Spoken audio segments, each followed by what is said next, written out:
الذي خلق الموت والحياة ليبلوكم أيكم أحسن عملا وهو العزيز الغفور. ایک نوجوان ہمارا تبلیغی دوست گلاسگو میں رہتا تھا، وہ بیمار ہو کے ہاسپٹل گیا ہے، تو اس کی جو اٹینڈنٹ نرس تھی اس نے 3-4 دن کے بعد کہا کہ آپ مجھ سے شادی کریں گے؟ اس نے کہا میں مسلمان ہوں، تم کرسچین ہو؟ کہا میں مسلمان ہو جاؤں، اگر آپ شادی کرتے تو میں مسلمان ہوں. اس نے کہا تم کس وجہ سے مجھے یہ پیشکش کر رہے؟ وہ کہنے کہ میں 3 دن سے تمہیں دیکھ رہی ہوں تو کہ تم نے ایک دفعہ بھی نظر اٹھا کے مجھے نہیں دیکھا.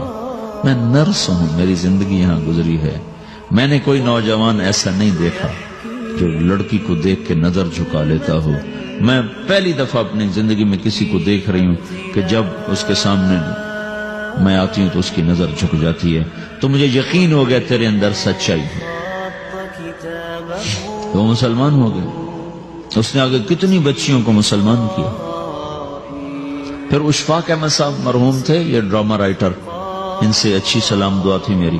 تو ایک دن مجھ سے کہنے لگے کہ میں تبلیغ کے کام سے متاثر ہوا ہوں انگلینڈ جا کر، پاکستان میں نہیں انگلینڈ جا کر. تو میں ایڈمبرا میں پارک میں بیٹھا تھا، میری بیوی میرے ساتھ بیٹھی تھی. تو ایک جماعت آئی، انہوں نے آ کر اذان دی مغرب کی اور نماز پڑھی. نماز کے بعد 13-14 لڑکیاں بھاگ کے آگے آئیں ان سے بات کرنے کے لیے. تو میں نے بیوی سے کہا آؤ سنو یہ کیا کہنے کہتے ہیں. تو کہا ہم دونوں بھی پہنچے. تو جس نے جماعت کرائی تھی اس کو ایک لڑکی آگے بڑھ کے کہتی آپ کو انگلش آتی؟ کہی آتی ہے. کہی آپ نے کیا کیا ہے؟ کہی ہم نے اپنی عبادت کی. تو وہ لڑکی کہنے لگی آج تو اتوار نہیں ہے. تو اس نوجوان نے کہا کہ جی ہم دن میں 5 دفعہ کرتے ہیں، صرف اتوار کو نہیں، روزانہ 5 دفعہ. وہ لڑکی کہنے لگی یہ تو بہت زیادہ ہے، آپ اس کو کیسے نبھاتے ہیں؟ تو اس نے اس کو جواب دیا. 2-3 سوال اس نے اور کیے، جواب دیا. تو کہنے لگی اچھا بہت مہربانی. اس نے سے ہاتھ بڑھایا آگے ملانے کے لیے تو وہ نوجوان کہنے لگا میں آپ سے معافی چاہتا ہوں، میں آپ کو ہاتھ نہیں ملا سکتا. تو اس لڑکی نے کہا کیوں؟ کہ یہ ہاتھ میری بیوی کی امانت ہے اور کسی کو نہیں لگ سکتا. تو لڑکی کھڑی تھی، وہ زمین پہ گر گئی، صرف اس بوجھ پر زمین پہ گر گئی. کھڑے کھڑے وہ زمین پہ گر گئی اور وہ بچوں کی طرح رونے لگی پھوٹ پھوٹ کے. اور کہنے لگی وہ لڑکی کتنی خوش قسمت ہے جس کے تم خامد ہو، کاش یورپ کے مرد بھی ایسے ہی ہوتے. جس رب نے نفسیات بنائی ہے وہ اگر کوئی عورت کپڑے اتار دے تو اس کی نفسیات بدل جاتی، چاہے وہ مغرب میں پیدا ہو چاہے وہ مشرق میں پیدا ہو.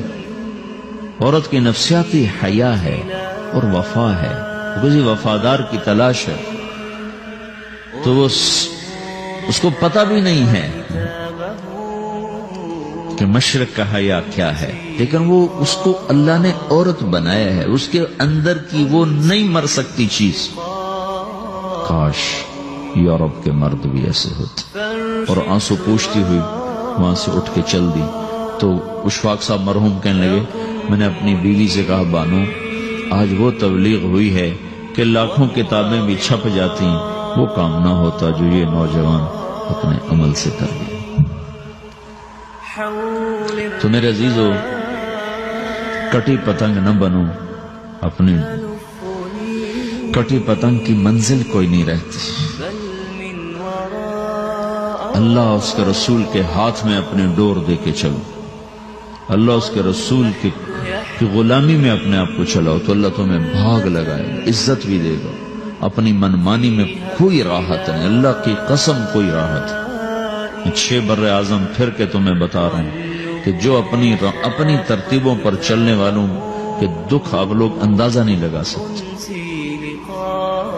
چلنا ہے تو اللہ اس کے رسول کی زندگی کو اپنا کے چلو. اللہ تمہاری دنیا بھی سکھ والی بنائے گا، آخرت بھی سکھ چین والی بنائے گا. لیکن یہ سیکھنا پڑے گا، سیکھنا پڑے گا. تبلیغ اس کو سیکھنے کی محنت ہے اور اس کو آگے پہنچانے کی محنت ہے. تو یہ عمر ہے، اس وقت ساری دنیا اسلام کے لیے تیار ہے، چونکہ نظریاتی طور پر دنیا شکست کھا چکی، کسی کے پاس کچھ نہیں. تو ہمارے پاس ایک ایسا خوبصورت نظریہ ہے کہ جو ان کو بڑی تیزی سے اپنی طرف کھینچ سکتا ہے. اور اور اللہ کا احسان ہے کہ تیزی کے ساتھ نسلوں کا رخ اللہ کی طرف ہو رہا ہے. تھوڑی ہمت کرو، چھٹیوں کا وقت تبلیغ میں دو، باقی وقت اپنی تعلیم کو دو. گھر جاؤ تو ماں باپ کے خادم بن کے رہو، نوکر بن کے رہو.